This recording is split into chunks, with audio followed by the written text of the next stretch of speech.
Ya, a ver chicos, muy buenas tardes, reiterarles mis saludos con cada uno de ustedes. Seguimos con el curso de formación ciudadana y cívica y el día de hoy que vamos a tratar el tema es un tema muy interesante, ¿no? Hablamos sobre la Constitución Política del Perú y sobre las garantías constitucionales, ¿ya? Perfecto, muy bien. A ver, vamos a pasar aquí. A ver, muchos de nosotros pues nos preguntamos y decimos pues, ¿no? Cuando nos hablan pues de nuestra constitución política, nos hablan pues eh, de leyes, normas, estatutos, qué es lo que está regido en nuestro país, ¿no? A ver, esencialmente pues vamos a ver así rápidamente sin lo que dice el PPT, ¿no? Cuando hablamos o les pregunto, ¿qué es la constitución política, no? Y muchos de nosotros diremos, pues, ¿no? Conjunto de leyes, ¿no? Y estos conjuntos de leyes me van a servir para organizar em, nuestro país, nuestro estado, ¿no? Esencialmente, eso sería el punto cuando hablamos, pues, ¿qué es mi constitución política, ¿no? ¿Para qué me sirve? Para poder organizar, digamos, ya sea de la forma del gobierno, ¿no? De nuestro país, ¿no? También dentro de nuestra constitución política, pues hablamos que se encuentran nuestros deberes y también nuestros derechos, ¿no? A ver, entonces chicos, ya dando un preámbulo, digamos, sobre constitución política, en nuestro módulo también tenemos ahí nuestra definición, ¿no? A ver, definiciones. Aquí yo encuentro estas definiciones cuando hablamos de constitución política, ¿no? Me menciona cuando se le dice que es un instrumento jurídico, ¿no? Mi constitución política es un instrumento jurídico porque es un conjunto de normas de cumplimiento obligatorio donde señalan pues nuestros derechos, deberes y libertades. Por eso me dice que mi constitución política pues es un instrumento jurídico, pero también me menciona ya es un instrumento político. ¿Por qué es un instrumento político? Porque hablamos que la República del Perú es democrático, es social, es completamente independiente y soberana, ¿no? El Estado pues es uno e indivisible y la forma pues de gobierno sabemos muy bien que es unitario, descentralizado, representativo y basado pues en la separación de poderes, ¿no? Por eso me menciona que mi constitución política es un instrumento político. Ya, si en el caso pues me preguntaran cuál es la diferencia cuando hablamos que mi constitución política es instrumento político y jurídico. Y si vamos a ver, pues, mi concepto esencialmente es la norma fundamental que sustenta, pues, toda la actividad legal y de la competencia del Estado. ¿Ya? Aquí. También hablamos norma jurídica del Estado, donde se establecen pues los deberes y derechos más importantes pues de la persona y las normas para la organización y funcionamiento pues del Estado, ¿no? También me dice que es una norma legal, ya, suprema del Estado y a través pues de la cual se regula pues el ordenamiento jurídico pues de la sociedad, ¿ya? Eso también hay que tener presente. Ya, y nos quedamos en sí con esta definición, ¿no? Norma fundamental que sustenta toda actividad legal de la competencia del Estado. Y si me mencionan, pues, que la constitución política es jurídicamente. ¿Por qué? Porque es un conjunto de normas de cumplimiento obligatorio donde señalan pues nuestros derechos y deberes y libertades. Em, la palabra pues constitución proviene del latín constitutorio, perdón, constitutio, es de esta manera, constitutio, y del verbo pues constituere. ¿Qué va a significar aquí? Significa pues organizar, significa establecer y constituir. Esto es lo que significa pues nuestra palabra pues constitución, ¿no? Denominaciones, ¿no? En otros países, pues, a la constitución política, pues, se le denomina, ¿no? De diferente, ¿no? En el caso de nuestro Perú, lo llamamos, pues, ley de mayor jerarquía, también es conocida como ley de mayor jerarquía, como una norma fundamental del Estado, ¿ya? También como ley de leyes, madre de todas las leyes, conocida también como la Carta Magna o documento jurídico más importante. O sea, cualquiera de estas 6 denominaciones es conocida pues nuestra constitución política. Eh, si yo me baso pues, digamos, en el contexto histórico, voy a buscar de dónde pues, quién ha sido el primer país o el primer continente donde utilizaron pues la palabra constitución o de dónde salió, digamos, esa palabra, ¿no? Em, Si hablamos aquí, el constitucionalismo inglés, el primero pues fue en el mundo, ¿no? Más conocido como la Carta o Magna Carta Libertatum, ¿no? Esto fue la primera que fue conocida, ¿no? No por Francia, ¿no? En este caso es por los ingleses, ¿ya? Y lo conocieron pues por la Magna Carta Libertatum, ¿no? Significa pues Gran Carta de las Libertades. Con este nombre se le conoció.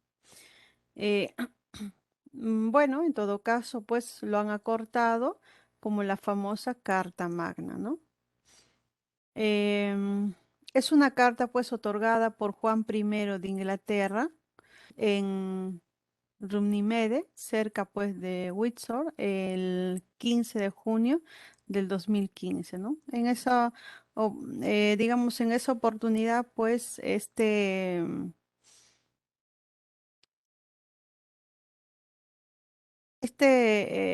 rey, ¿no? En ese tiempo, pues, otorgó, digamos, a su país, ¿no?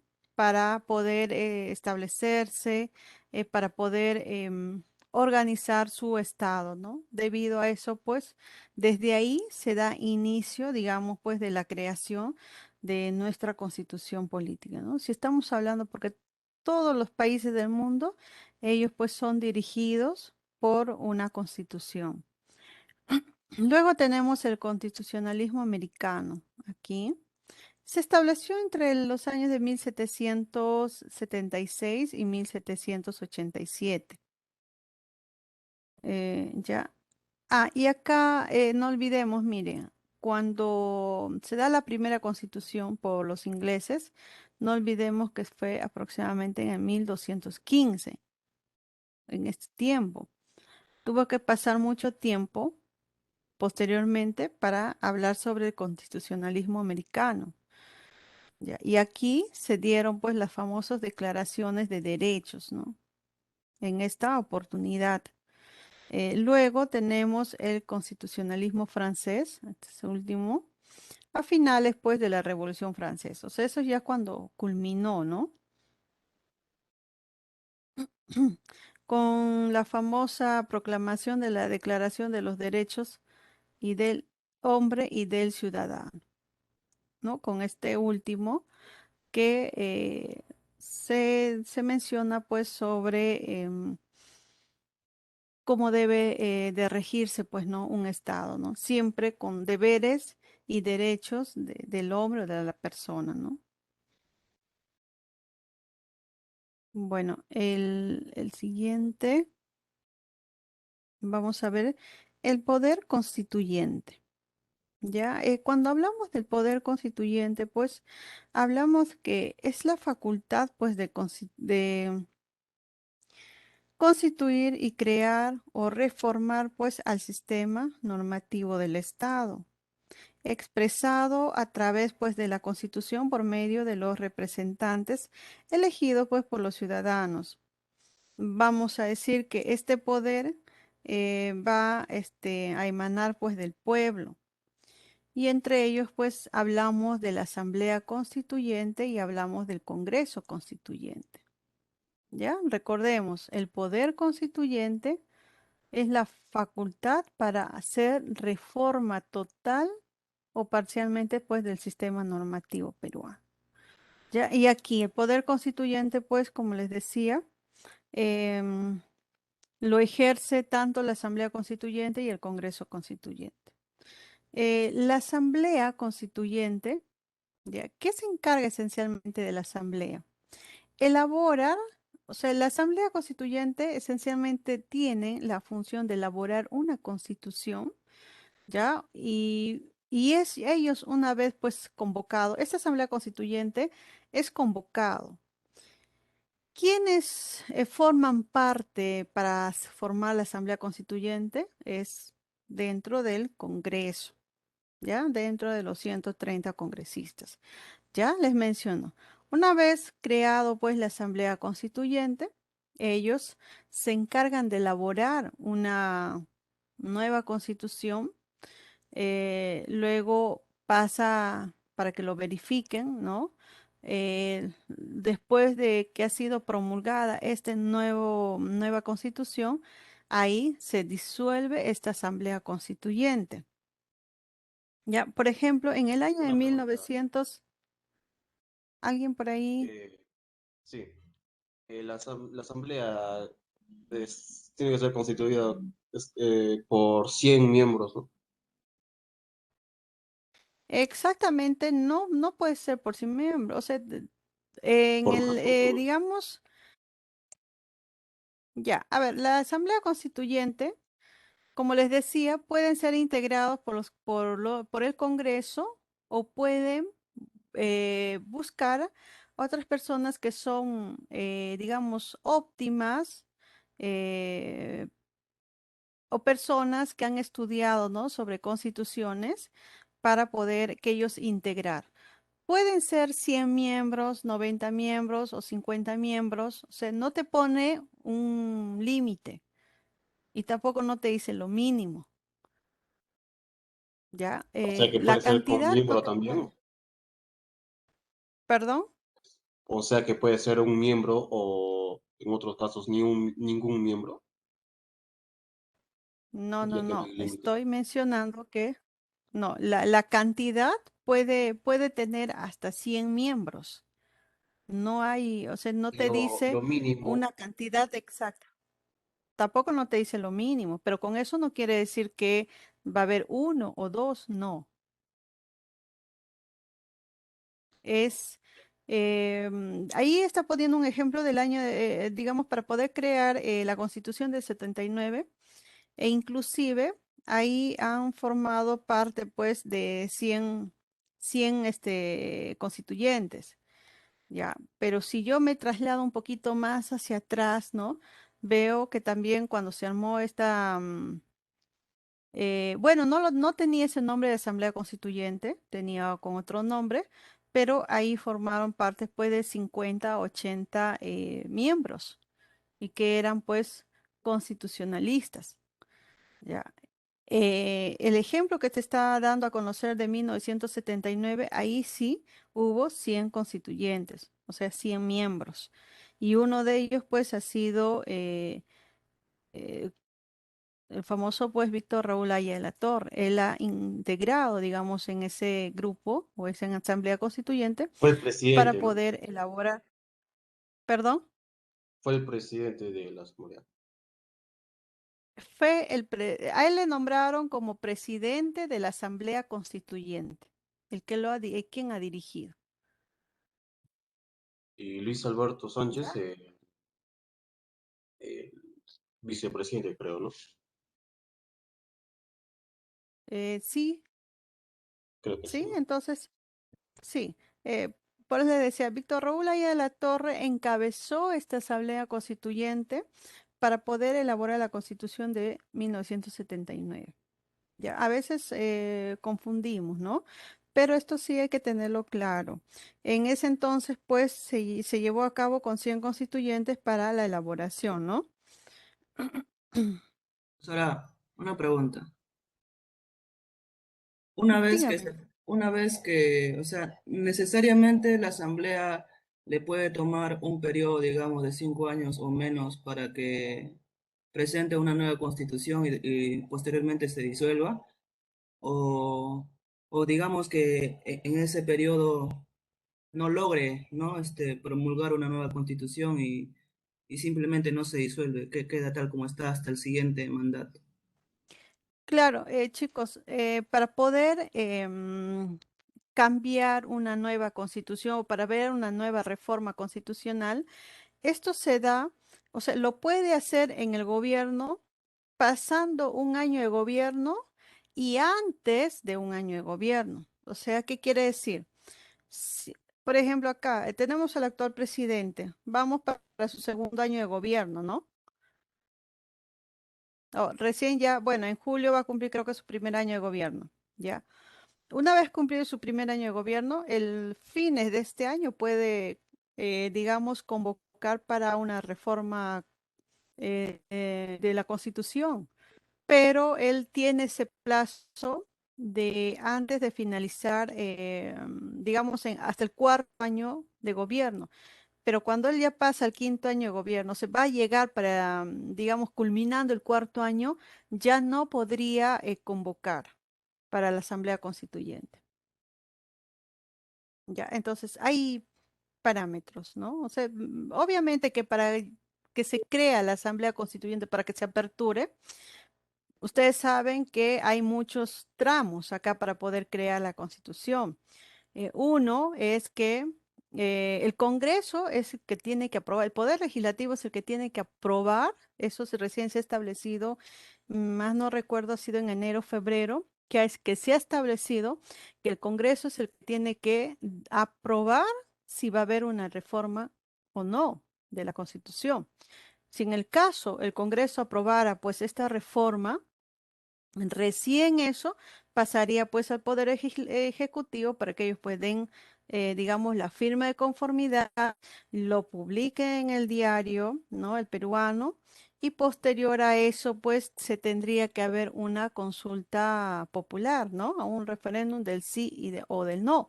Recién consultar al pueblo si va a haber, si desean una reforma. Y obviamente, pues si el pueblo en las elecciones que se da el sí o el no, recién ahí, si es que la mayoría gana el sí, recién se va a convocar para que pueda aperturar una asamblea constituyente y buscar pues a las personas que son constitucionalistas en la materia, ¿no? E inclusive pueden participar o pueden ser integrados pues personajes del Congreso, pero siempre en cuando pues sean personas idóneas en la materia. Ya, y una vez pues que, y eso pues no es un mes, 2 meses, chicos, eso es todo es un proceso de 2 años. Ahora, una vez que la Asamblea Constituyente se reunió, se estableció todo lo que ha creado pues una nueva reforma, eso dan a conocer pues al Congreso. Y el Congreso, o sea, mejor dicho, el Poder Legislativo tiene, digamos, esa potestad de que ellos verificar si está conforme o no.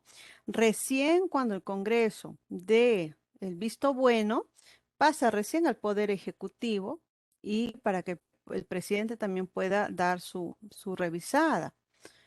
¿Ya? Y recién cuando el presidente pues dé la revisada, eh, para que pueda proclamar, digamos, o dar, digamos, la nueva constitución, ¿no? Eh, pasa un promedio de 8 a 9 meses para que esto entre recién en vigencia. No es que el presidente sella y al día siguiente del diario peruano ya se rige ya nuevamente una nueva reforma, no. Todo es un proceso.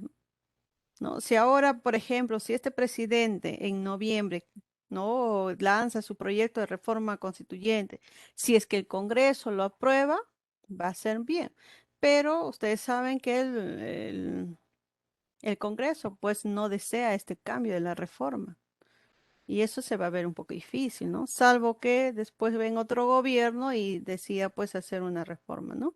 Eso es todo, es un proceso. Pero una vez que ya se da ese cambio de la Constitución, ya se ha promulgado, entonces se ha establecido de por ley, ahí recién la Asamblea Constituyente se disuelve, ¿no? Eso es el proceso y lo que es la construcción pues de la Asamblea Constituyente. Ahora, chicos, el poder constituyente, como les dije, está pues por Asamblea Constituyente y por el Congreso Constituyente. El Congreso Constituyente pues han sido elegidos esencialmente pues por el pueblo, eh, por, eh, por sufragio, digamos, generales, ¿no? Su función esencialmente del Congreso es elaborar una constitución y realizar funciones legislativas. Claro, esencialmente la función del Congreso es eso, legislar leyes. Y una de ellas, pues, es la Constitución, ¿no? Porque la Constitución son leyes. Ya, a ver, hablamos que de la Constitución del 93, el Congreso Constituyente Democrático estuvo integrado por 80 constituyentes. Con esta constitución se eligió un Congreso con 120 legisladores. Bueno, ustedes saben que aquí, ¿por qué se da el Congreso Constituyente? Porque en el año 90, ustedes saben que el Perú estuvo al mando pues del expresidente Alberto Fujimori. Y él casi a principios del 93 pues dio un autogolpe, ¿no? A principios del 92, ¿ya? Se dio un autogolpe, El 5 de eh, abril, ¿no? ya aproximadamente, ¿no? Muy bien, Ángelo. Eso es lo bueno, Ángelo, que estás ahí con las fechas, ya. Eh, Ahí se va nuestra democracia. En el Perú se supone que el Perú, por eso aquí, si ustedes les he leído aquí el instrumento político. ¿Qué me dice el gobierno del Perú? La República del Perú es democrático, es social, es completamente independiente y soberana. Si yo me baso en esto, cuando en el año 92 es que ya nos quitaron esto. No había democracia, no era soberana. Y como el Perú era completamente, pues, soberana aquí, acá. Entonces, ¿qué es lo que le pide, digamos, la OEA al expresidente Fujimori? Que tiene que regresar a la democracia porque el Perú es un país soberano, independiente y democrático. ¿Ya? Entonces, exige a que tiene que abrirse el Congreso, ¿no? Porque Fujimori pues cerró el Congreso. Por lo tanto, pues se crea pues ese Congreso constituyente, ¿no? O sea, ya no crea una asamblea constituyente, sino reabre un Congreso constituyente, ¿no? Y ese Congreso constituyente pues ha sido aperturado por exigencia pues de la OEA. Aquí me menciona, pues, ¿no? El CCD, ¿no? Estuvo integrado por 80 constituyentes y con esa constitución, pues, se eligió un congreso de 120 legisladores. O sea, ya no había aquí, senadores, diputados, no, simplemente 120 legisladores o 120 congresistas. Y luego posteriores, pues aumentó a 10 congresistas más, en total a 130 congresistas, ¿no? Eso es lo que mencionamos sobre el poder constituyente que se basó en ese tiempo. Mis partes de mi constitución político es el preámbulo, ahí está el enunciado previo, pues, a las formulaciones de las reglas y normativas numeradas. Tengo a la parte democrática, donde establecen, pues, los derechos y deberes, pues, de la persona. Tiene la parte orgánica, donde habla sobre la estructura y el organismo, pues esencialmente el Estado. y el apéndice, que es la parte final y transitoria, pues, de la Constitución. Ya, aquí. Si yo me baso, pues, antes de regirme, pues, a las constituciones que tuvo nuestro país, ¿cuál ha sido su estructura, pues, de mi constitución? Bien, se sabe que la constitución del 93, pues, está compuesta por un preámbulo, 6 títulos, 26 capítulos, 206 artículos, 16 disposiciones transitorias y una declaración. Ya, esto por favor, como está ahí en tu módulo, esta es la estructura esencialmente de la constitución del 93.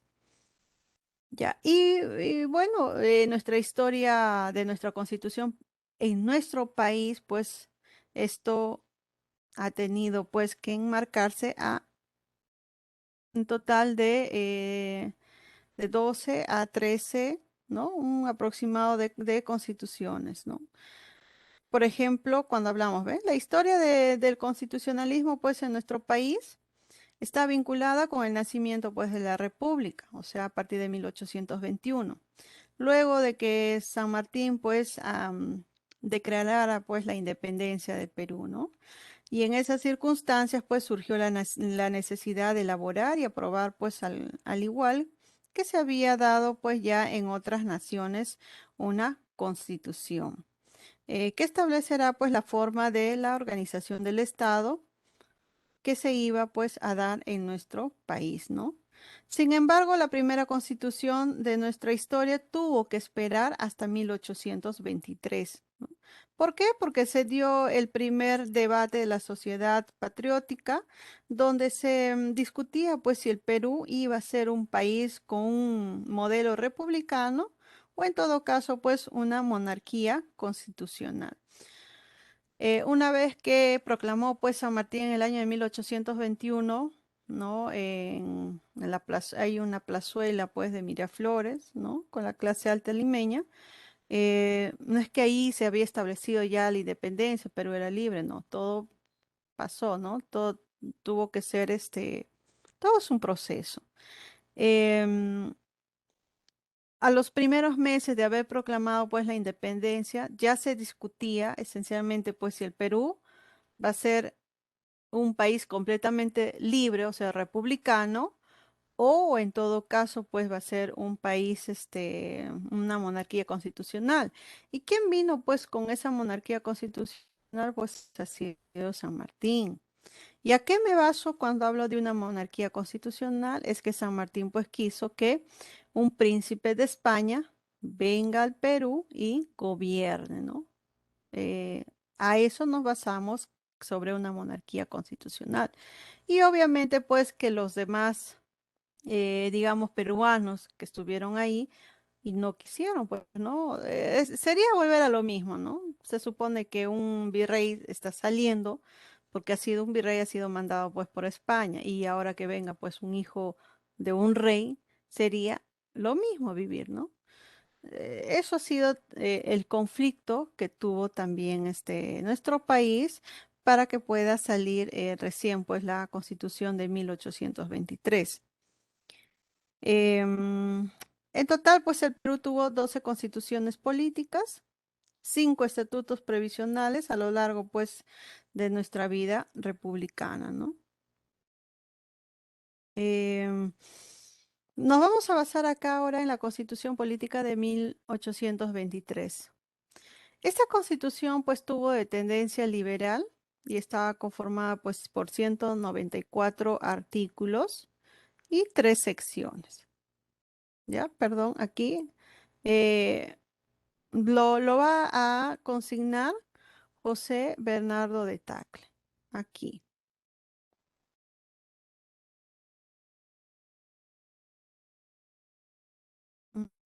Ya.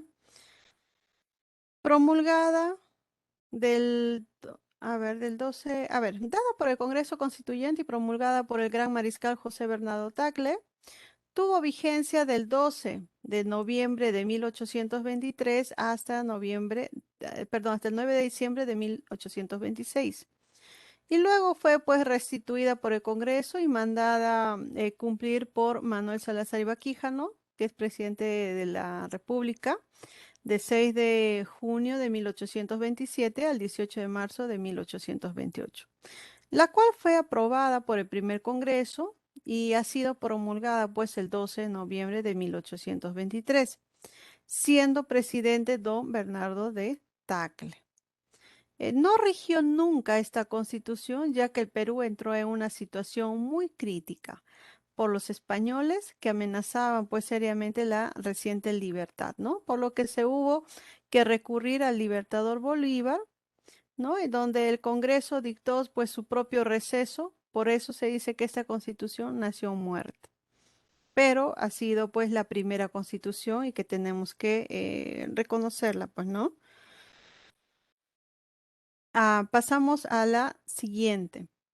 La siguiente constitución de 1826, de tendencia conservadora, constituido pues por 150 artículos, con 11 títulos y solamente tuvo 49 días de vigencia. Fue confeccionada pues por el libertador Simón Bolívar y promulgada pues por el Consejo de Gobierno, presidida por ¿quién? Por el gran mariscal Andrés de Santa Cruz. Tuvo vigencia del 9 de diciembre de 1826 al 16 de junio de 1827. Paradójicamente, pues fue conocida como Constitución Vitalicia o Bolivariana, ¿no? Aquí. ¿Por qué Constitución Vitalicia o Bolivariana? Porque cuando Bolívar, pues, creó esta constitución y él, pues, llegó al Perú con la finalidad de que una vez, pues, se logre la libertad absoluta, ¿no? Del país o la independencia absoluta. Simón Bolívar, pues él quiso que se nombre a él como presidente vitalicio, ¿no? Hasta que él muera y el que le va a suceder sería pues un descendiente que él tenía, pues no. Debido a esto, pues a esta constitución se le llamó constitución vitalicia o bolivariana. Proyectada pues durante el régimen de Bolívar y se llamó vitalicia, ¿no? Como conservadora, debilitó fuertemente pues al legislativo, dividiéndolo en tres cámaras. Se les conocía como tribunos, senadores y censores, haciendo al ejecutivo pues vitalicio, depositario del mayor poder que se requería para cumplir los planes continentales del Libertador. No contó con simpatías, no rigió nunca porque fue promulgada después de la salida del Libertador del Perú. Esta constitución, chicos, tal vez si es que Bolívar pues hubiese establecido o hubiese tenido, digamos, el favoritismo, pues tal vez no hablaríamos ahora de Perú, ¿no? Tal vez Perú sería una región. Lo que los planes de Bolívar era pues que él, una vez ser nombrado como presidente vitalicio, ¿no? Que eso estaba establecido en su constitución. La finalidad de Bolívar pues era unificar los que actualmente son los países de Venezuela, Colombia, Ecuador, Perú y Bolivia, ¿no? Eso es lo que tenía pues el sueño Bolívar, ¿no? Pero obviamente pues con el liderazgo de él, ¿no? Pero lastimosamente pues estos sueños se quedó truncado porque el caudillismo peruano, o sea, mejor dicho, los militares se opusieron a él, ¿no? Y simplemente pues Bolívar se retiró en el norte, ¿no? Bueno, ahora pasando a la siguiente constitución de 1828. Esa constitución pues tuvo la tendencia liberal, ¿no?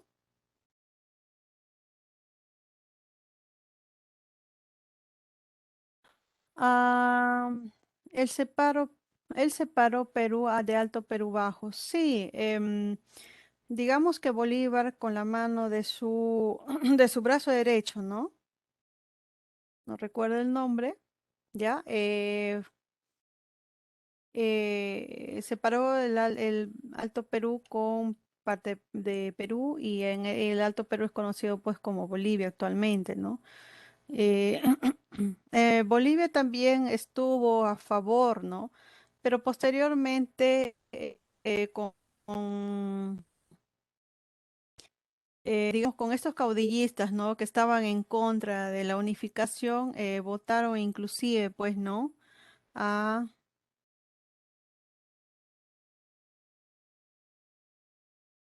la madre de las constituciones. Ya, bueno. Ya, sí. Bueno, en esta parte sí es estamos viendo aquí esencialmente pues la Constitución de 1828, ¿no? Como les decía del anterior. Pero bueno, continuamos. La Constitución de 1828, pues como les dije, de tendencia liberal, em, contiene 182 artículos con 10 títulos, tuvo una vigencia de 6 años y 3 meses. Aquí fue dada pues esencialmente por el Congreso Constituyente y promulgada pues por el general José de la Mar, presidente de la República en ese entonces. Tuvo vigencia del 18 de marzo de 1828 hasta el 10 de junio de 1834. Trató de reeditar los postulados liberales de 1823, o sea, trató de coger en lo que pudo de la Constitución de 1823. Estuvo en vigencia durante los regímenes pues, del gobierno del mariscal don José de la Mar y la primera etapa de gobierno del mariscal don Agustín Gamarra. Pese pues a su breve duración, su importancia va a radicar en qué, en que se puso las bases constitucionales del Perú, ¿no? Sirviendo como modelo pues para las posteriores constituciones a lo largo pues de todo el siglo. Para ella pues hablamos que el jurista peruano Manuel Vicente Villarán, como lo llamó a esta constitución, la madre de todas nuestras constituciones. Porque esta constitución pues era de tendencia liberal, pero era una tendencia liberal muy de acorde, digamos, para esa época. E inclusive, Lamar pues cogió lo necesario de la Constitución de 1823, ¿ve? O sea, rescató para que pueda incorporar aquí, ¿no? Y como dijo acá uno de sus compañeros, pues es conocido como la madre de todas las constituciones de 1828. Nos basamos ahora en la Constitución de 1834. En la Constitución de 1834 también fue de tendencia liberal, constituido por 187 artículos y 12 títulos. Tuvo vigencia de 5 años con 2 meses. Bueno, fue la cuarta Carta Magna de nuestro país, que fue constituida y aprobada por la Convención Nacional, nombre que adoptó un Congreso Constituyente. ¿Ve? Que se reunió en Lima entre 1833 y fue promulgada el 10 de junio de 1834. ¿Se recuerdan cuando les dije, pues, la Asamblea Constituyente? Sí, en ese tiempo lo denominaron la Convención Nacional. Em, bueno, fue promulgada el 10 de junio de 1834 por el presidente provisorio de la República, Luis José de Orbegoso, de carácter completamente liberal. Pues solo en realidad pues una enmienda o corrección de ciertos artículos de la Constitución de 1828, tratando de limitar los excesos del caudillismo militarista, ¿no? Otro de sus propósitos fundamentales fue allanar legalmente el camino de la Federación del Perú con Bolivia. Aquí, a ver, acá hay dos puntos. Cuando hablamos, fue solo pues en realidad, o sea, acá no fue un cambio total, sino simplemente cambió algunos artículos. Por eso me dice bien claro, fue una enmienda, ¿no? Una enmienda es una corrección de un artículo, ¿no? O algunas palabras, unas frases. Entonces, eso es lo que hizo. Pero ¿con qué finalidad lo elaboró, pues, o lo hizo este Orbegoso? Con la finalidad de que estos caudillistas no abusaran, ¿no? A ver, dice, ve, de ciertos artículos de la Constitución, tratando de limitar los excesos del caudillismo, o sea, ponerlos al menos un alto, ¿no? Y también me dice con el otro propósito de que de fundamentales que fue de allanar legalmente el camino a la Federación Perú-Boliviana. O sea, estuvo a favor, pues, digamos, el Perú en ese entonces, pues, querían la unificación, ¿no? Con Bolivia. Y eso, pues, vamos a ver que a la larga, pues, lo lograron, ¿no? Y eso nos causó, pues, la guerra con Chile. Pero en ese entonces se dio esta federación, pero posterior se eliminó, ¿no? Em, Tema entonces de decadente actualidad, ¿no? Solo estuvo en vigencia poco menos de un año, ya, debido a las convulsiones políticas, pues, que se desataron en el Perú previo al establecimiento, pues, de la Confederación Perú-Boliviana, ¿no? Esto sería la de 1834, ¿ya? Em,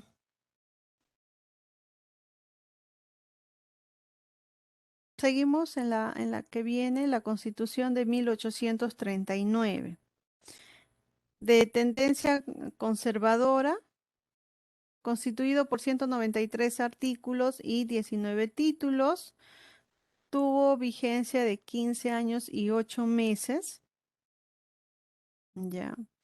Fue elaborada, pues, y aprobada por un Congreso General reunido, ¿donde? En Huancayo, ¿no? Por lo que se le conoce también como la Constitución de Huancayo.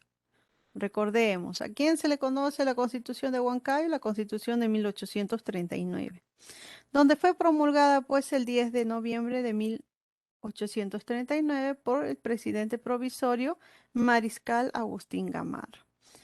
De tendencia, como les dije, conservadora, reforzaba, pues, las atribuciones del poder ejecutivo y acentuaba, pues, el centralismo a manera de reacción con las anteriores constituciones de cuño liberal, ¿no? O sea, estamos hablando del 23, del 28 y del 34. En estas constituciones ha sido liberal, pero esta constitución va a ser conservadora, ¿no? Y a las cuales se culpó del desorden político que sufría el país, ¿no? Por el favorecer más al legislativo y por intentar aplicar el descentralismo administrativo. Eh, Aquí en esta constitución de 1839, em, se va a tratar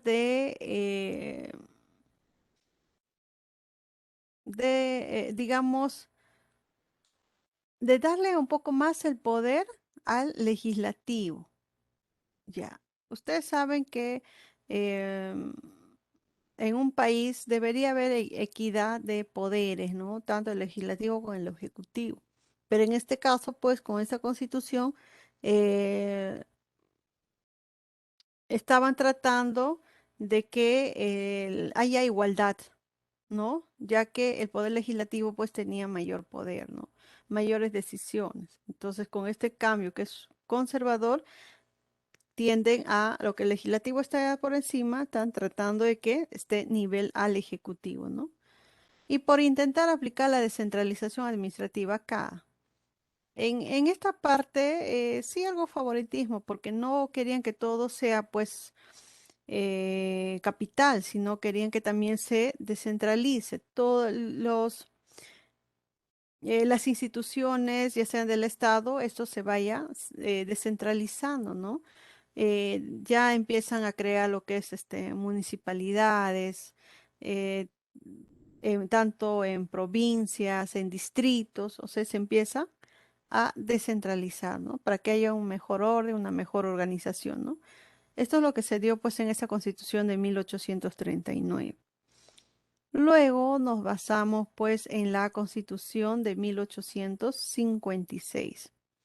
En esa Constitución de 1856 tuvo de tendencia liberal, todo lo contrario, la del 39, constituido por 140 artículos, 19 títulos, tuvo vigencia 4 años y un mes, ¿ya? Em, Rigió en el Perú, elaborada y aprobada pues por una asamblea constituyente que con el nombre de Convención Nacional se reunió en Lima en 1855.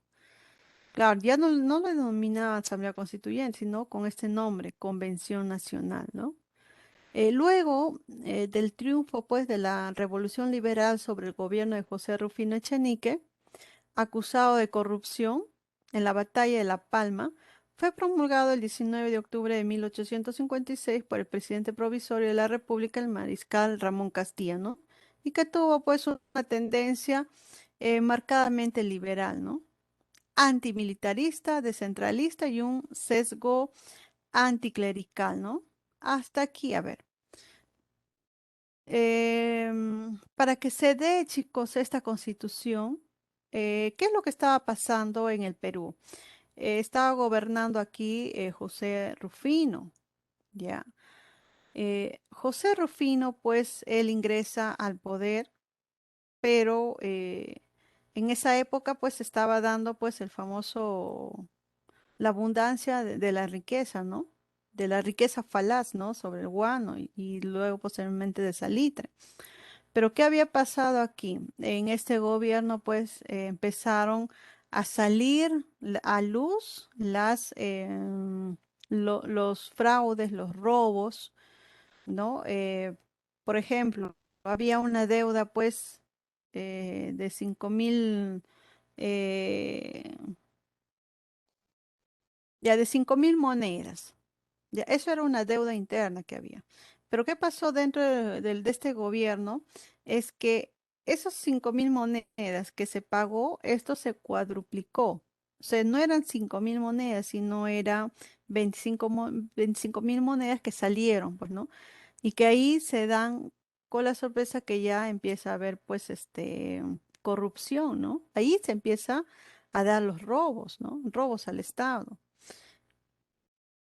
O sea, siempre había robos, pero obviamente pues que ahí salen pruebas, ¿no? Salen documentos, pruebas, e inclusive, ¿no? Como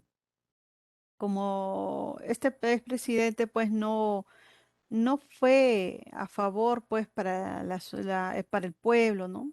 Simplemente adineró a ese grupo de poder. Entonces, debido a eso, pues Ramón Castilla se levanta contra el presidente, le da el golpe de estado, ¿no? A José Rufino Echenique. Ahí está la palabra corrupción, ¿no? Acá. Ahí se empieza a ver la palabra corrupción. ¿Por qué? Porque ya hay documentos. Tal vez anteriormente se habrá dado, ¿no? Y aquí, pues, es justamente en el año 56, pues, del 19 de octubre, ahí es capturado y derrotado Echenique. Ingresa, pues, como presidente provisorio, pues, Ramón Castilla, ¿no? Aquí, donde él menciona, ¿no? Esta nueva constitución va a ser completamente liberal, antimilitarista, ya va a haber una descentralización total y un sesgo anticlerical, ¿no? O sea, que los de la iglesia no se apoderen pues de las riquezas, ¿no? Tras la cual pues estableció una constitución de consenso de 1860, ya, que se convirtió en la más duradera pues de la historia peruana, ¿no? Y eso que estamos hablando de la de 56, ¿no? Entonces, claro, posteriormente de esta constitución de 1856 se va a crear esta constitución de 1860. Igual también por Ramón Castilla, pero para terminar aquí con esa constitución de 1856. Tuvo de tendencia completamente liberal. Aquí, en esta constitución, chicos, acá hubo pues tres novedades, ¿no? Que no había pena de muerte. No, ya abolió la pena de muerte. Ya creó la figura del fiscal de la nación y creó el Consejo de Ministros. Son tres puntos que ha innovado, digamos, esta Constitución de 1856. Antes En de el eso existía la pena de muerte. 1860 vuelve la pena de muerte, ¿no es así? Ya, sí, ahorita vamos a hablar la de 1860, sino la de 1856 es que aquí se elimina, ¿no? Es que él lo elimina por muchas razones, pero la población pues no estuvo de acuerdo, ¿no? Y también pues la gente que estaba ahí en su entorno. Y lo que basamos es en la Constitución pues de 1860. Esta Constitución sí tuvo de carácter bastante moderado y es la que ha tenido mayor vigencia. ¿Ve? Aquí la de 1860, ¿no? La más longeva, constituido por 139 artículos y 19 títulos. Su duración ha sido de 59 años y 2 meses. Ya. Em, Aquí fue discutida y aprobada ¿por quién? Por el Congreso de la República, reunido en Lima, y fue promulgada por el presidente constitucional, ya en ese entonces, ¿no? Ramón Castilla, ¿no? Y en este caso ya sería su segundo gobierno. El 13 de noviembre de ese mismo año, de carácter moderado, su dación fue posible debido, pues, al acuerdo entre conservadores y liberales que transaron pues para otorgar al país una constitución equilibrada y realista, superando así los extremismos pues ideológicos que habían imperado pues en la redacción de las anteriores cartas políticas. Hasta aquí.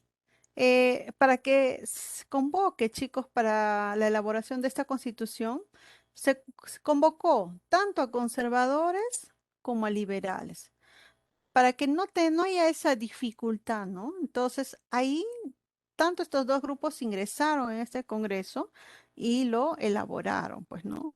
Y creo que sirvió de bueno porque esto tuvo, pues, mucha duración, ¿no? Esa constitución, pues, ha sido la que más tiempo ha regido, pues, en nuestro país. Pues duró con algunos intervalos hasta 1920, es decir, casi 60 años. Eh, Aquí en esta constitución, ¿qué es lo que se plasma? La libertad de religión, ¿ya? Y aquí, claro, vuelve la pena de muerte, pero con parámetros. O sea, ya no te pone pues la pena de muerte así por cualquier penalidad que haces, ¿no? Así acá regresa la pena de muerte, pero lo que es traición a la patria, cuando se te encuentran pues con por corrupción, ¿no? Por todo eso, es pena de muerte. Luego tenemos a la Constitución de 1867. Pero ustedes me dirán, ¿pero qué pasó? Se supone que la de 1860 ha durado pues más de cuántos años? Más de 59 años. ¿Y qué pasó con la 67? Se dio esa Constitución, sí, pero después se anuló y se siguió rigiendo con la de 1860. Esa constitución La tuvo del de carácter 60 se liberal. suspendió 4 meses. La del 60 se fue suspendida 4 meses, dando lugar a las del 67 y luego volvió, ¿no? La del Exacto, 60 eso es lo que les estoy diciendo. Exacto. por un ¿Ya? conflicto Porque interno. exacto, muy bien, gracias por tu participación aquí. Fue discutida y aprobada ¿por quién? Por el Congreso Constituyente de 1867, el 12 de agosto de ese año, y promulgada el mismo día por el presidente provisional. Acá también fue un presidente provisional, Mariano Ignacio Prado, de carácter extremadamente liberal y estuvo pues en vigencia unos pocos meses. No fue bien recibida pues por la ciudadanía, ha sido pues rechazada mayoritariamente el liberalismo y motivando pues una revolución que derrocó a Prado y destituyó la Constitución moderada de 1860, ¿no? Esto fue pues, hasta el 6 de enero de 1800, o sea, mejor dicho, esta constitución pues de 1867 fue sacada y vuelta a la de 1860. Ya. Esta constitución pues trajo 131 artículos y 19 títulos.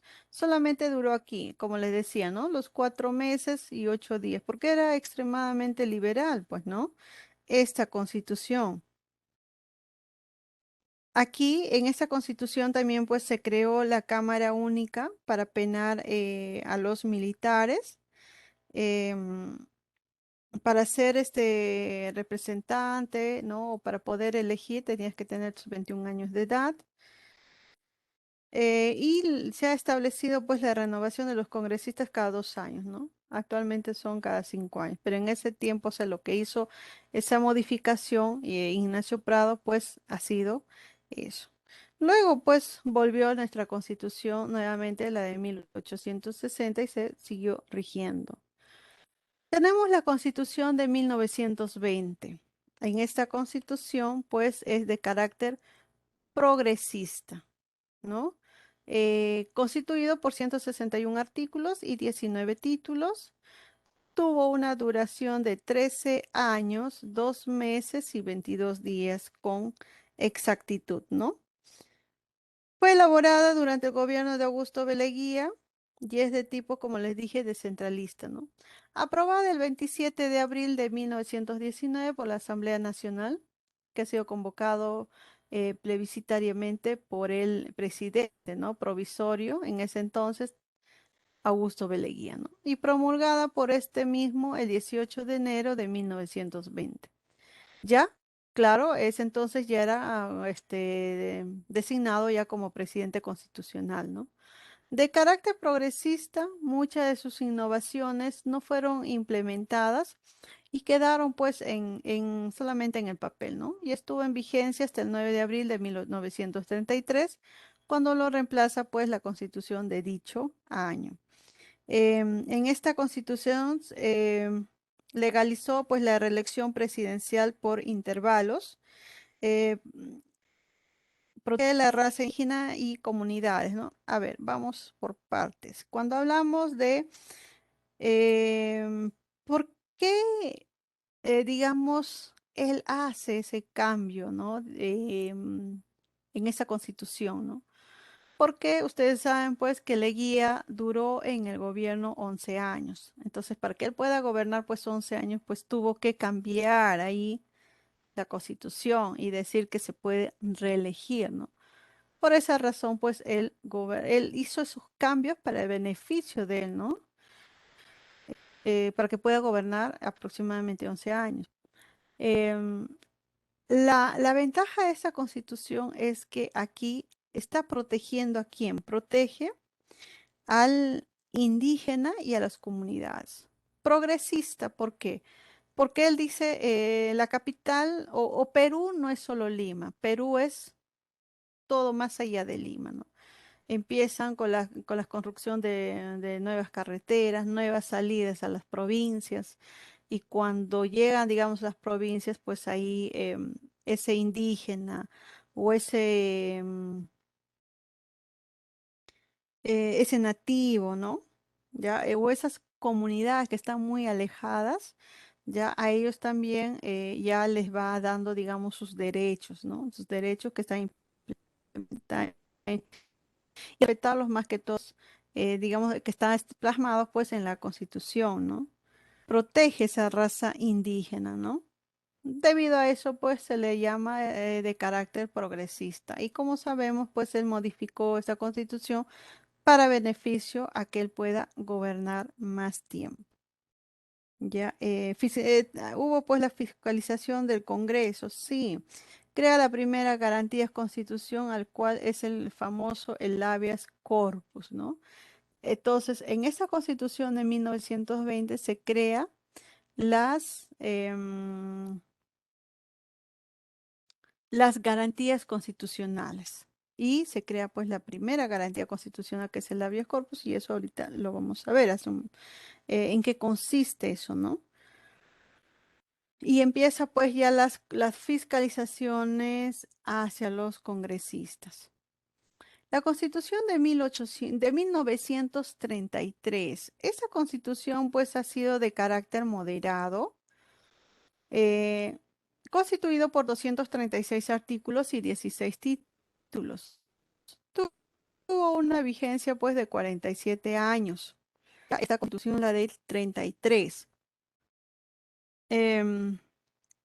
Se promulgó durante el gobierno de Sánchez Cerro, de Luis Miguel Sánchez Cerro. Fue la 10ª carta política pues de la República del Perú, que fue discutida y sancionada pues por el Congreso Constituyente de 1931. y promulgada el 18 de enero de 1933, bajo el gobierno pues del presidente constitucional Luis Sánchez Cerro. ¿Se dan cuenta que la Asamblea ¿no? o el Congreso Constituyente se reúne en ese año y no se va a promulgar en ese año, sino siempre tiene que pasar un tiempo? Se la puede definir como moderada, aunque en muchos aspectos fortalecía al poder legislativo, disminuyendo pues los privilegios del poder ejecutivo, ¿no? Y estuvo en vigencia hasta el 28 de julio de 1979. En esta constitución, pues, se establece la creación de, digamos, dentro de las garantías constitucionales se va a crear la acción popular y eh, solamente una garantía constitucional, ¿no? La acción popular. El Parlamento es conformado o ya se da por bicameral, ¿no? Va a tener dos cámaras. Y establece pues la no reelección presidencial. Hace ese cambio, ¿no? Lo que en la Constitución pues de 1920 que hablaba de reelección, no. Aquí en la Constitución, la de 33 anula ese artículo, ¿no? Sobre la reelección. Luego tenemos a la Constitución de 1979, de carácter democrático, constituido por 307 artículos y 8 títulos. Tuvo la vigencia de 13 años, 5 meses y 4 días, y fue pues dada por el presidente Fernando Belaúnde Terry.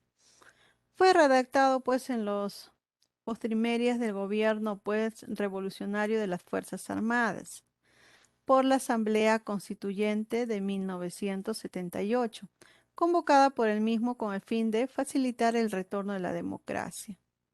Ya tras una década de gobierno militar, dicha asamblea fue presidida por el famoso pues Víctor Raúl Ayala Torre, líder histórico del partido aprista. El texto constitucional fue sancionado el 12 de julio de 1979 y entró en vigencia a partir del 28 de julio de 1980, con la inauguración pues del segundo gobierno constitucional del arquitecto Fernando Belaúnde Terry, ¿no? Y estuvo vigente hasta 1992, ¿no? Cuando ha sido cambiada por, en ese entonces, pues, presidente Alberto Fujimori.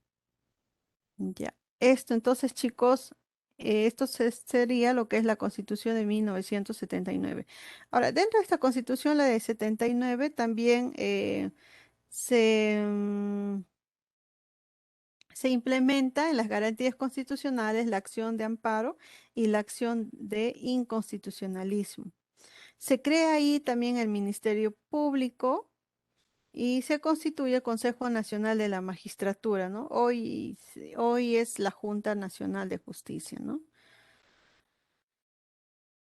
Ya, eso sería entonces parte, digamos, de esta Constitución. Y por último tenemos la Constitución, la del 93, de carácter neoliberal. Contiene 206 artículos y 16 disposiciones finales transitorias, ¿no? Bueno, su vigencia es de 28 años, pues, a más, ¿no? ¿Cuántos años? Del 93 al 2003, 2013, 2000, casi 30 años, ¿no? Ya vamos a regir, decimos, pues, ¿no? 28 años a más, ¿no? Fue redactada a inicio del gobierno de Alberto Fujimori por el Congreso Constituyente Democrático, por el CCD, ¿no? Y convocada por él mismo tras la disolución del Congreso en el autogolpe de 1992. Consecuentemente, pues fue aprobada mediante el referéndum de 1993, aunque los resultados han sido discutidos por algunos sectores, ¿no? Y es actualmente pues la base del sistema jurídico de nuestro país y sobre esta reposan pues los pilares del derecho, la justicia y las normas del país, ¿no? Y esta controla pues regula y defiende pues los derechos y libertades de los peruanos. Organiza los poderes, instituciones políticas. Esta ley fundamental pues es la base del ordenamiento jurídico nacional, de sus principios jurídicos, políticos, sociales, filosóficos y económicos que se desprenden todas las leyes de la República. Y la Constitución prima sobre toda ley sus normas que son inviolables y de cumplimiento obligatorio para todos los peruanos. Ya, a ver. Antes de eso, acá tenemos un poquito más sobre la Constitución del 93. La Constitución ha sido pues sometida a referéndum el 31 de octubre de 1993, donde posteriormente pues es promulgada el 29 de diciembre del 93 y entró a vigencia pues el 31 de diciembre de ese mismo año, ¿no? Del 93. Eh, ¿Por qué me dice que ha sido de carácter neoliberal? A ver, porque hubo reformas tanto políticas, sociales y económicas. Ya, a ver, em, en total pues han sido 180 innovaciones que se han dado con respecto pues a las observaciones que vamos a ver más importantes, como le dije, hubo reformas políticas, sociales y económicas. Y ahí se le dice por qué esta constitución es neoliberal, ¿no?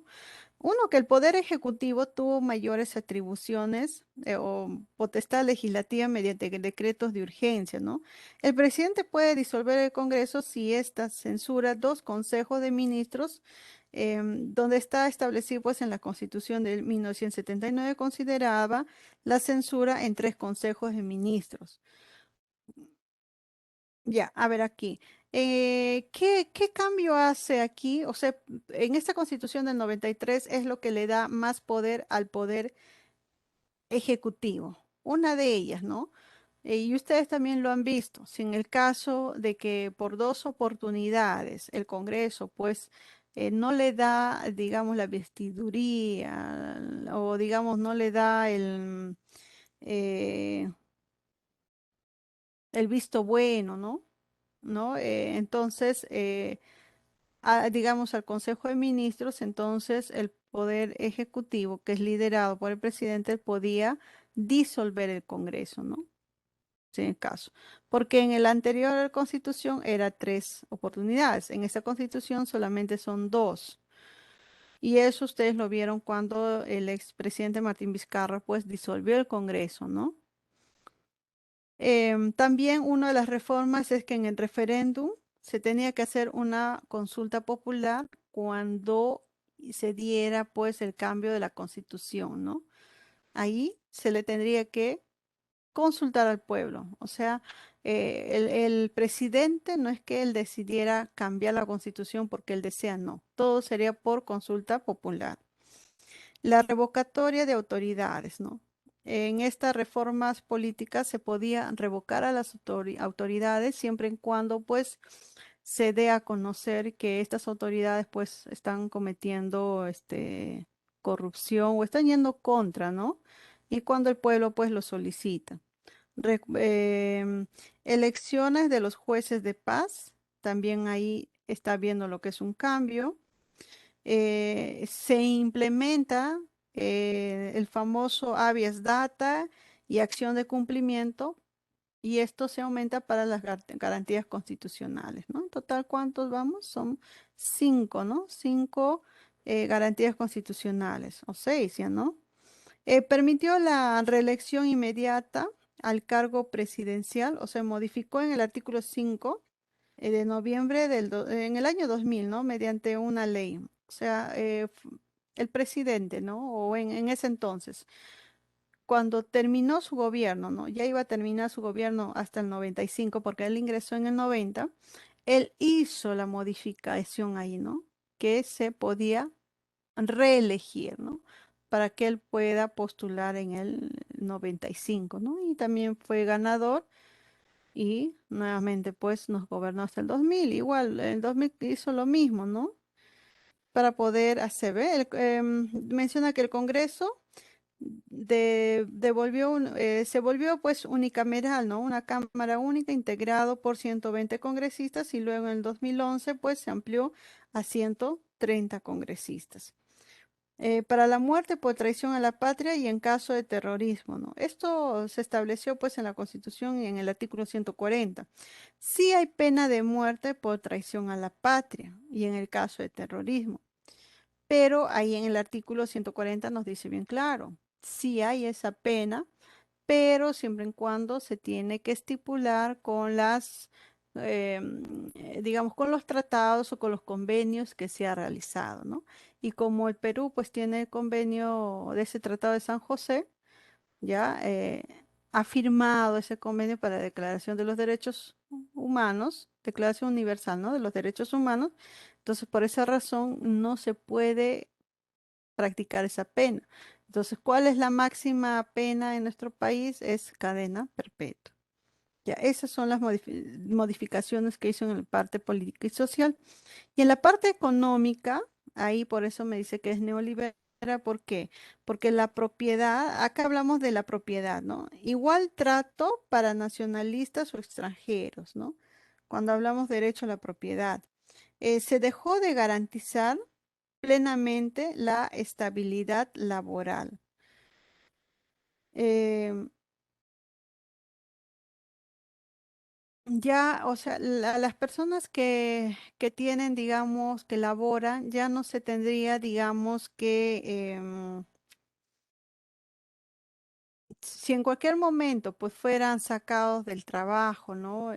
Simplemente pues estas empresas privadas no eran sancionados, ¿no? Eso sería un punto. El sector externo dice liberación de los mercados. Cuando hablamos de esta famosa liberación de los mercados, acá mencionamos es que el Perú tenía, digamos, esa libertad de adquirir productos de Asia, productos de Europa, productos de América del Norte, ¿no? Ver, digamos, el, tal vez la economía, ¿no? Lo que le conviene. Tal vez Asia le ofrece mejores productos, mejor tecnología a un mejor precio, que antes Estados Unidos pues teníamos lo que es la comercialización, ¿no? No sé si ustedes se han dado cuenta que en el segundo gobierno ya de Fujimori es que venían muchos productos ya del continente asiático, productos chinos, marcas chinos. Y tal vez eran de una mejor tecnología, pero de un bajo precio, ¿no? E inclusive cuando hablamos también la liberación de mercados, estamos hablando también de que esos países que vienen con sus productos, ellos ponían el precio. O sea, aquí el Estado no se podía, digamos, interponer con los precios. El Estado no podía mencionar que bajen su precio o que suban, no. A eso hablamos del libre mercado. Empresa, iniciativa privada libre y se ejerce en una economía social de mercado, ¿no? Eso también es lo que trajo la reforma, ¿no? Que se podía privatizar, digamos, parte de nuestro Perú, ¿no? Es que los extranjeros pues invertían en nuestro país, trajeran pues su dinero y aquí se quedaran y esto a la larga pues produciría una economía pues de un poco más alta en nuestro país, ¿no? Y eso no lo vamos a negar, que sí, se dio. En el gobierno pues de Toledo estábamos económicamente pues muy bien, ¿no? Eso, chicos. Ya, y también hablamos aquí, mencionamos de esta parte, ¿no? Donde me dice que el Estado actúa como ente regulador, pues vigila y facilita la libre competencia la libre competencia. El Estado no hace actividad empresarial solo excepcionalmente.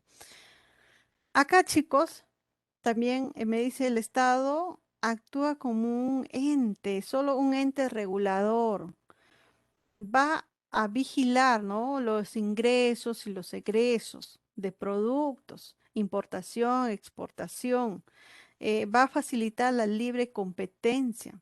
Y cuando hablamos de la libre competencia, pues el Perú puede exportar, sí, pero el Perú también puede importar, sí. No hay aquí digamos, un control excesivo, un control minucioso, ¿no? Inclusive el Estado no puede decir ese producto, que está viniendo es malo, no, o ese producto que está saliendo es bueno, no, ¿no? Solamente tenía que vigilar. El Estado legaliza la libre tenencia de moneda extranjera y libre cambio y defiende los intereses de los consumidores y usuarios. Sí, pero eso también está solo en letra, escrito en letra, ¿no? Mm, a ver, hay organismos, hay entidades, sí, que están a cargo de esto, ¿no? Uno de ellos, a ver, ustedes que conocen. ¿Cuál es la entidad que está a cargo de verificar si ese producto está bien o no está bien, te engañaron o qué pasó?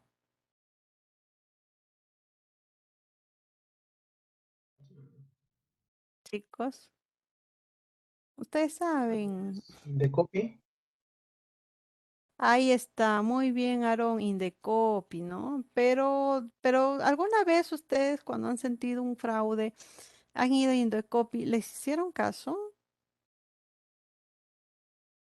No es un trámite largo, no un trámite que no. Exacto, esa es la famosa burocracia, ¿no? Trámites, trámites, para que al final a veces no llegan a nada, ¿no? Sí, pero acá en nuestra constitución menciona eso, ¿no? Entonces, chicos, esto sería esencialmente, pues, en el cambio, pues, de nuestra constitución, la de 1993. En total, son 12 constituciones que ha tenido nuestro país, ¿no? Bueno, las constituciones se han dado a veces por favorecer, pues, a un presidente o por favorecer a los poderes, ¿no? Tanto legislativo, ejecutivo, judicial, ¿no? Y recordándoles que también los tres poderes están en el mismo rango. Nuestra Constitución no menciona que primero está el poder legislativo, primero está el poder ejecutivo, no. Ahí dice bien claro, hay una separación de poderes y cada uno pues emana sus poderes. No dice uno está más, menos, no. Igual, ¿ya? Todos tienen igual poder. Ahora bien, vamos a hablar pues sobre las garantías constitucionales. ¿Ya cuántos son las garantías? Son seis, ¿no? Una, dos, tres, cuatro, cinco y seis, ¿sí? Seis constituciones y hemos ido mencionando en qué constitución se han ido dando, pues, agregando ahí algunas garantías constitucionales. ¿Para qué son? ¿Para qué me sirve? ¿Qué es garantía constitucional, no? Si me está mencionando mi constitución, me está dando mis deberes, mis derechos, están leyes para poder organizar mi país. Entonces, ¿quién es el ente que se encarga en que se cumpla lo que está establecido en la Constitución? Son las garantías constitucionales. ¿Ve? Son acciones sumarias destinadas a asegurar los derechos constitucionales cuando han sido transgredidos o estén pues en peligro de serlo, ¿no? Tiene por objetivo reponer los derechos al estado anterior a la violación. Y recordándoles que también que en sociedades democráticas el Estado es la primera institución obligada a respetar y garantizar los derechos humanos. Y eso está establecido pues en el artículo 200 de la Carta Magna, describe nuestras siguientes garantías constitucionales, ¿no? Según el doctor Raúl Ferrero, considera que en un sentido estricto, las garantías constitucionales son los medios de protección de los derechos humanos, consistentes en, digamos, en la posibilidad que tiene pues el titular de un derecho de poner en movimiento el órgano jurisdiccional para que tutele este derecho si es quebrantado o amenazado de vulneración, ¿no? Ese es según el doctor Raúl Ferrero, ¿ya? Sobre las garantías constitucionales. A ver, vamos a ver sobre las garantías constitucionales, la famosa acción del habeas corpus. Esto, acción del habeas corpus. Esta acción está señalada pues en el artículo 200 en el inciso 1. Dice, procedente ante el hecho u omisión por parte de cualquier autoridad, funcionario o persona que vulnera pues, o amenaza la libertad individual de los derechos constitucionales convexos. Acá me está hablando de las libertades, ¿ya? ¿Ve? Procede el habeas corpus ante la acción u omisión que amenace o vulnere la libertad individual. Acá no está hablando libertad grupal, sino de libertad individual de uno, o los derechos constitucionales conexos, ¿no? Pero acá estamos hablando cuando se está amenazando tu libertad individual. Se interpone ante el juez especializado en lo penal. Da derecho a una persona a recurrir a tribunales para que se la devuelva la libertad física o los derechos pues conexos que le han sido arrebatados antijurídicamente. La presentación de la acción del habeas corpus no se suspende durante el estado de emergencia y estado de sitio. No solo se presenta por el agravio de la libertad,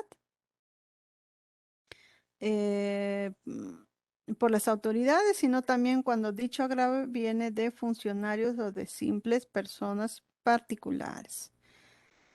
Ya acá, habeas. Entonces, este es el famoso, cuando uno pues se pone en resguardo ante el habeas corpus. Estos chicos es esencialmente pues cuando nos sentimos amenazados con mi libertad. Pero recordándoles que en la acción del habeas corpus es que muchos de nosotros también nos preguntaremos si es que agredo a alguien, me mandan a prisión, ¿puedo someterme ante el habeas corpus? Obviamente que no, porque tú has cometido un delito.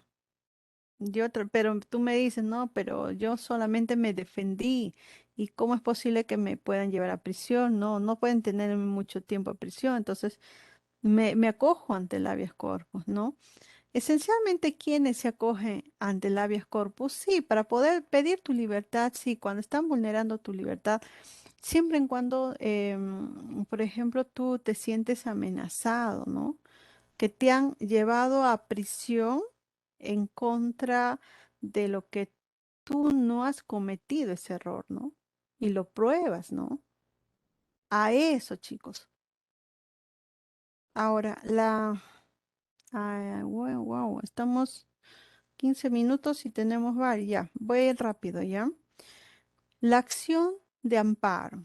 Esta acción de amparo también está constituido, pues, en mi artículo 200, en el inciso 2. Ya aquí me menciona que procede contra el hecho u omisión por parte de cualquier autoridad, funcionario, persona que vulnere o amenace los demás derechos reconocidos por la Constitución. No procede contra normas legales ni contra resoluciones emanadas de procedimientos regulares. O sea, aquí, si es que alguien está vulnerando mis derechos, pero que no se refiere a libertad, entonces yo me acojo a la acción de amparo. ¿Ve? El amparo procede contra el hecho u omisión por parte de cualquier autoridad, funcionario, persona que vulnera o amenace los demás derechos, ¿no? Y estos, los demás derechos están pues establecidos en nuestra Constitución. Ya acá me dice, ¿ve? Por la Constitución, excepto los que son protegidos por los procesos de habeas corpus y la habeas data, no procede contra normas legales, ¿no? Si alguien ha vulnerado, digamos, mi libertad, yo me someto contra el habeas corpus. Pero si fuera, digamos, por otros derechos vulnerados, entonces yo me acojo con la acción del amparo. Aquí se interpone pues ante el juez de primera instancia especializada pues en lo civil. La acción de amparo protege los demás derechos que no sean considerados pues en el habeas corpus y el habeas data. No proceden contra normas porque contra ellas se puede utilizar la acción de inconstitucionalidad y de acción popular. La acción de amparo pues no se suspende suspende durante los regímenes de excepción, tanto estado de emergencia como estado de sitio. O sea, cuando uno está en ese proceso, ¿no? Acogiéndote al habeas corpus, si es que el Estado entra en emergencia, no se va a quedar suspendido eso, no. Continúa. Lo mismo para la acción de amparo. A ver, tenemos el famoso, pues, habeas data. El habeas data, pues, procede en defensa de los derechos constitucionales, ¿ya? Relacionados, pues, a la información reconocidos por el inciso 5 y 6 del artículo 2, pues, de nuestra Carta Magna.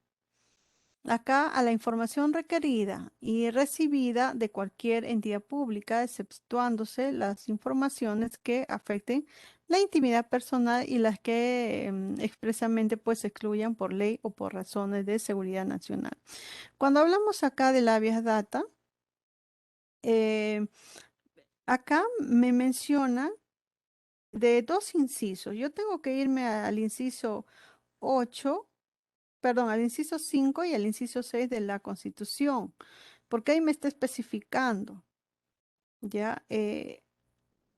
A ver, directamente, para poder entender. Está establecido en el artículo 200, el inciso 3 de mi Constitución. Acá dice, procede contra el hecho u omisión por parte de cualquier autoridad, funcionario o persona que vulnere o amenace los derechos a que se refiere el artículo 2 del inciso 5 y 6 de mi Carta Magna. ¿Y qué me dice en el artículo 5 y 6? En el artículo 5 dice, me dice, toda persona tiene derecho a la información salvo dos excepciones. Cuando la información afecte la intimidad de otras personas y cuando la información no puede divulgarse porque lo prohíbe la ley o porque tiene carácter conservador por seguridad nacional. Eso sería pues el inciso 5 y el inciso 6 decir que toda persona tiene derecho a que los servicios informativos no suministren informaciones que afecten la intimidad personal y familiar, ¿no? Y esto nos da a conocer, digamos, que si alguien vulnere tus derechos digamos, de divulgar tu intimidad, ¿no? Tu vida privada, entonces tú te acoges contra la acción del habeas data.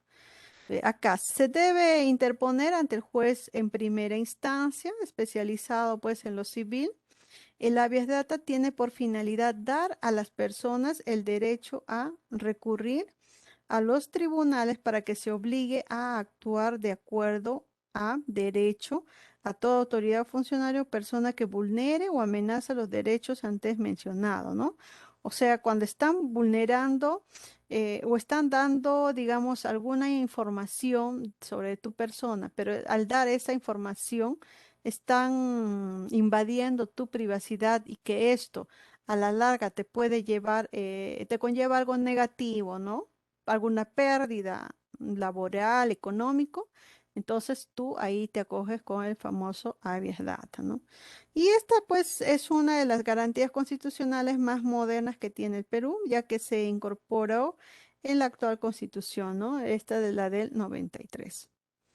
El famoso acción de inconstitucionalidad. Acá procede contra las normas que tienen rango a ley. Las leyes, decretos legislativos, decretos de urgencia, reglamento de Congreso, normas regionales de carácter general y ordenanzas, ya sean municipales, que contravengan la Constitución en la forma de un fondo. Aquí ya son cuando van contra esto, contra todas estas leyes, ¿no? Es la acción de la anticonstitucionalidad. Se debe señalar que se presenta ante el Tribunal Constitucional. ¿Por qué? Porque estamos hablando de estas leyes, rango a leyes. Tiene como objetivo mantener la supremacía de la Constitución.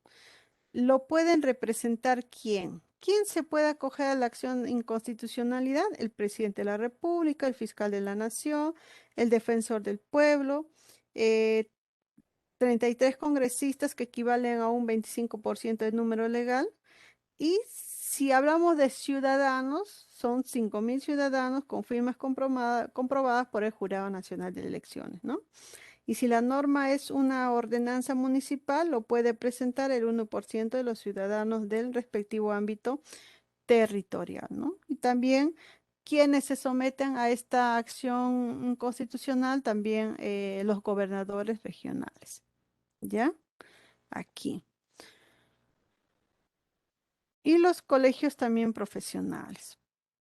Ya, entonces, chicos, recordemos que la acción de inconstitucionalidad acá se basa esencialmente a rango de leyes, que leyes, ya sea decretos, ya sea lo que es de reglamentos, lo que sea planteado, y si están yendo contra esto, ahí se someten, digamos, ante la acción inconstitucional. La acción popular. La acción popular, esto está señalado pues en el artículo 200, inciso 6, donde dice procede por infracción de la Constitución y de la ley contra los reglamentos, normas administrativas y resoluciones y decretos de carácter general, cualquier sea la autoridad de la que emanen. Se debe señalar que se interpone ante quién, ante las Cortes Superiores, y pueden ser interpuestos por ciudadanos peruanos en el pleno ejercicio de sus derechos, ciudadanos extranjeros residentes en el Perú o la persona jurídica a través de sus representantes legales y el Ministerio Público, ¿no? Procede por infracción ¿a quién? A la Constitución y de la ley contra los reglamentos, contra las normas administrativas, resolución de carácter general, cualquier sea la autoridad que emane, ¿no? Entonces yo me acojo ante acción de acción popular. Eh, ya, y acá dice bien claro, ¿no? ¿Quiénes? La acción de cumplimiento. Esta acción de cumplimiento es contra cualquier autoridad o funcionario renuente a acatar una norma legal o en un acto administrativo sin perjuicio de las responsabilidades de ley. Es objeto del proceso de cumplimiento ordenar que el funcionario o autoridad pública renuente a acatar pues una norma legal o ejecutar en, digamos, un acto administrativo firme, ¿no? Cuando hablamos de la acción de cumplimiento, acá vamos a ver que dónde se interpone ante el juez civil, ¿no?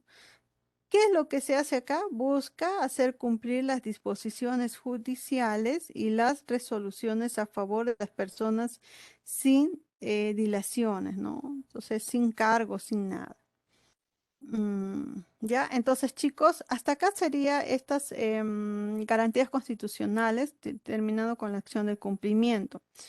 Recordemos que el TC, o sea, el Tribunal Constitucional, es la última y definitiva instancia a la que podemos acudir para interponer pues el famoso habeas corpus, acción de amparo, habeas data, acción de cumplimiento, cuando estas fueran necesarias, pues, perdón, cuando estas fueran negadas o negadas, pues, en el poder judicial, ¿no?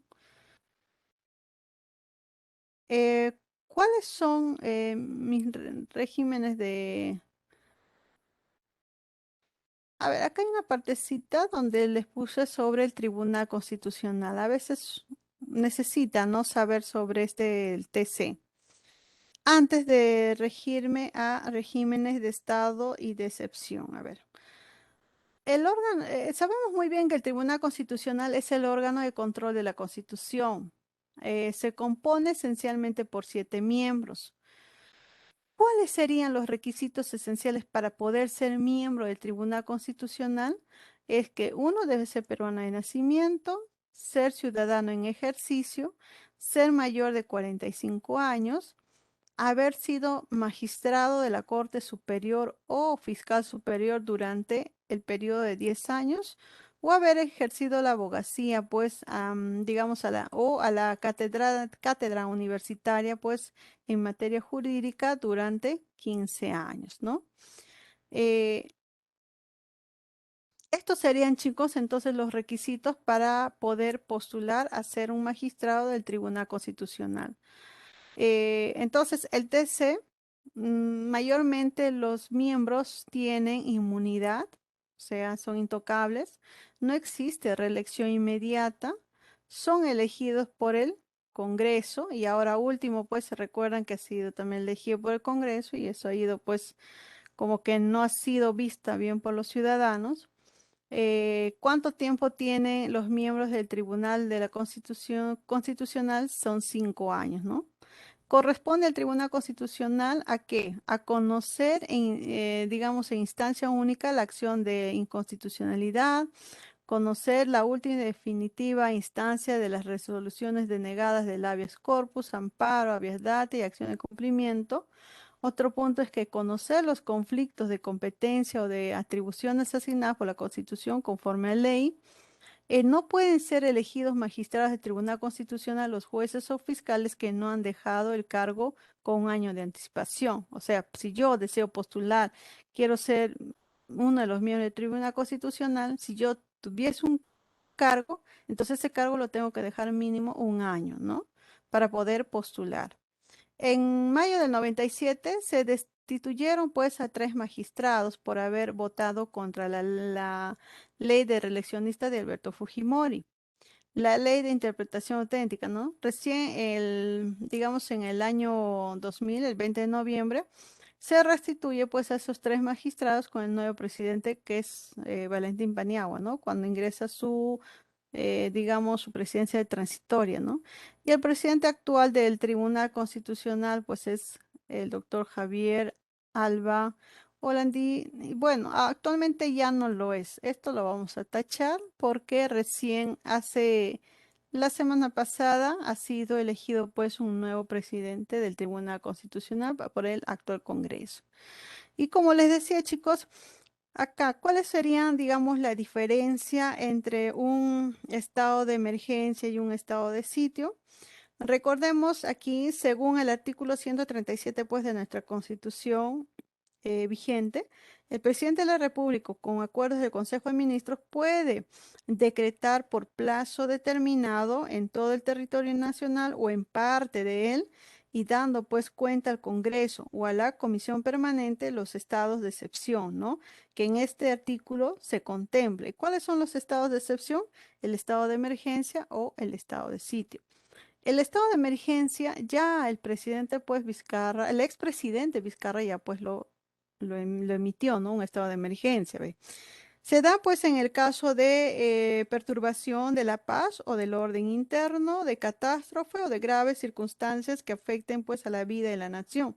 En esta eventualidad puede restringirse o suspenderse el ejercicio pues de los derechos constitucionales relativos a la libertad y a la seguridad personal e inviolabilidad pues del domicilio y la libertad de reuniones, de tránsito en el territorio.